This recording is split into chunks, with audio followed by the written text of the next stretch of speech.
If this life were fiction, it would seem exaggerated beyond belief. One immigrant rises from a broken European village to dominate global bodybuilding, redefine the action hero, and eventually govern America's most populous state. To millions, he embodies the American dream in its most muscular form, but dreams built on relentless ambition carry hidden costs. Behind the smile, the catchphrases, and the iron will stood a man driven not only by hunger for greatness, but by a desperate need to outrun his past. Arnold Schwarzenegger did not just chase success, he chased escape.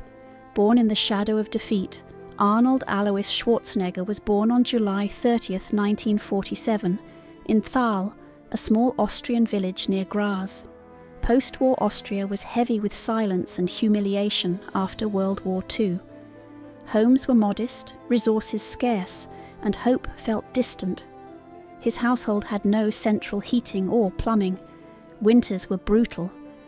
But the deeper chill came from emotional distance. Austria was rebuilding physically, yet many families remained fractured internally. Arnold grew up absorbing the atmosphere of a nation wrestling with guilt and loss long before he understood the historical weight pressing upon his childhood. A father forged by war, Arnold's father, Gustav Schwarzenegger, was the local police chief and a former member of the Nazi Party. He believed in strict discipline, hierarchy, and obedience.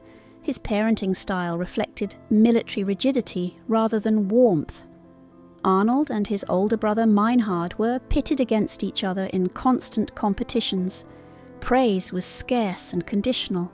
Failure brought humiliation. At times, punishment turned physical. Arnold would later speak of being struck with belts and having his hair pulled, though he described it without bitterness. His father's worldview created an atmosphere where love had to be earned through dominance. The birth of detachment. Where his brother struggled under pressure, Arnold reacted differently. He emotionally detached. Rather than internalize rejection, he began imagining a world beyond the village boundaries. He felt he did not belong in Thal, nor even in Austria. The idea of escape grew into obsession. He would later describe feeling special, as though destined for something beyond the narrow life scripted for him. That sense of difference, born partly from pain, became fuel. Instead of shrinking under his father's authority, he hardened himself against it. Ambition became armor. The American blueprint Arnold found direction in a movie theater in Graz.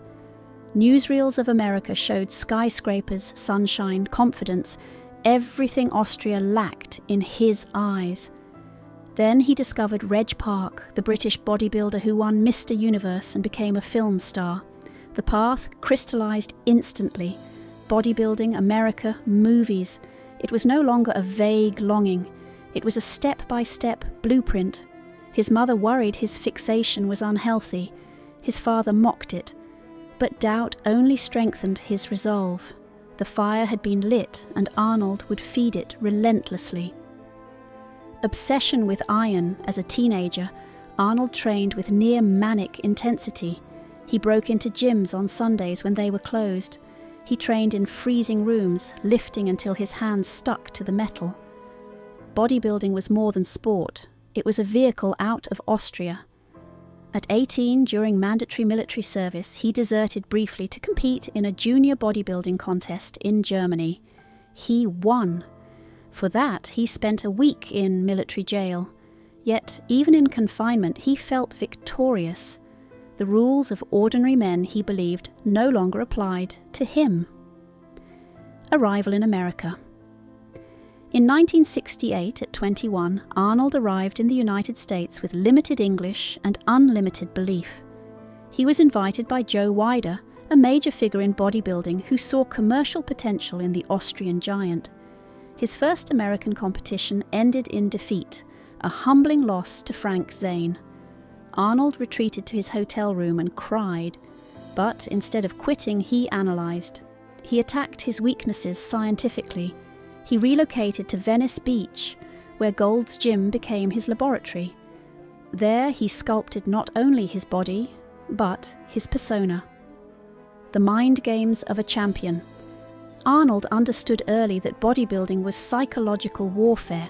He befriended competitors, complimented them, and subtly planted doubt. He dominated conversations as easily as workouts. This strategy was immortalized in the 1977 documentary Pumping Iron. The film showcased his charisma and ruthless confidence, particularly against Lou Ferrigno. Arnold's blend of arrogance and humor captivated audiences. He made bodybuilding glamorous. By 1975, after 6 Mr. Olympia titles, he had conquered the sport. But conquest was never the final goal. It was only the beginning. Building wealth before fame. Unlike many athletes, Arnold thought like a businessman. He co-founded a bricklaying company with Franco Columbu, marketing themselves as European craftsmen. He invested in real estate during inflationary years and built wealth long before Hollywood embraced him. By his early 20s, he was financially secure. This independence gave him leverage. He did not need Hollywood to survive. He wanted it to conquer. His accent, massive physique, and unusual name were considered liabilities. Arnold decided they would become trademarks instead. From barbarian to machine. His early acting attempts were awkward. Hercules in New York was critically disastrous, even dubbing his voice. But Arnold treated acting like weightlifting, practice, repetition, relentless improvement. In 1982, Conan the Barbarian showcased his physical presence. 2 years later, The Terminator, directed by James Cameron, changed everything. His robotic delivery and imposing physique became perfect assets. I'll Be Back entered pop culture permanently. The immigrant once mocked for his accent became an icon of American cinema. Rivalry and reinvention. Throughout the 1980s, Arnold's rivalry with Sylvester Stallone fueled an arms race of explosive action films. Predator and Terminator 2, Judgment Day cemented his dominance. Yet he surprised audiences with comedies like Twins and Kindergarten Cop, proving self-awareness. By the early 1990s, he was the highest-paid actor in Hollywood. He had married Maria Shriver, a member of the Kennedy family. The Austrian village boy had married into American political royalty. The political leap. In 2003, during California's recall election crisis, Arnold announced his candidacy on The Tonight Show with Jay Leno. Critics dismissed him, but he connected directly with voters, bypassing traditional politics with celebrity charisma. He won decisively, becoming governor of California. The Governator era began. Initially, he projected bipartisan appeal, advocating environmental reform and infrastructure investment. He approached governance like competition, believing willpower could overcome gridlock. For a time, it worked. Public power, private secret. While governing, Arnold maintained strict compartmentalization. He had separate mental boxes for politics, fame, and family. But a hidden truth lingered. For over a decade, he had fathered a son, Joseph, with the family's housekeeper, Mildred Biner. The child grew up near Arnold's legitimate children, his resemblance undeniable. Arnold provided financial support but remained silent publicly. In 2011, shortly after leaving office, Maria Shriver confronted him. He admitted the truth. The revelation shattered his marriage and public image. Fallout and humiliation. When the scandal became public, it dominated headlines. The disciplined icon had lived a double life. Maria separated from him. His children were devastated. Projects stalled. Endorsements faded.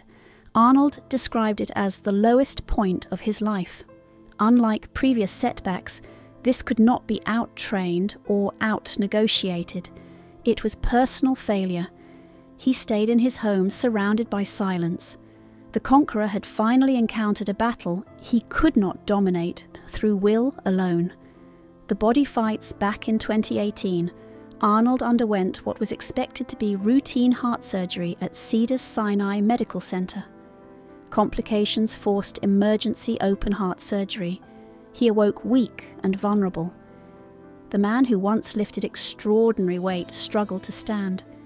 Recovery was slow and painful, yet he approached rehabilitation like training in Venice decades earlier, one repetition at a time. The experience stripped away invincibility. For perhaps the first time, survival replaced conquest as the goal, redemption through purpose. In recent years, Arnold has embraced transparency. He speaks openly about his father's Nazi past as a cautionary tale against extremism. He uses his platform to promote civic responsibility and reject hate. His daily newsletter encourages fitness and self-improvement rather than ego. He rebuilt relationships with his children and formed a public bond with Joseph. The aging action hero now feeds miniature farm animals at his kitchen table, a surreal but fitting symbol of his softened third act. Conclusion: strength redefined. Arnold Schwarzenegger's life is a testament to ambition's power and its cost. He proved that vision, discipline, and resilience can rewrite destiny. But he also proved that success cannot shield one from personal consequence. Bodies age, power fades, secrets surface. In the end, his greatest transformation was not from bodybuilder to star to governor. It was from invincible icon to flawed human being seeking growth. The boy from Thal escaped poverty, conquered industries, and stumbled publicly. Yet he continues forward, one rep, one lesson, one redemption at a time.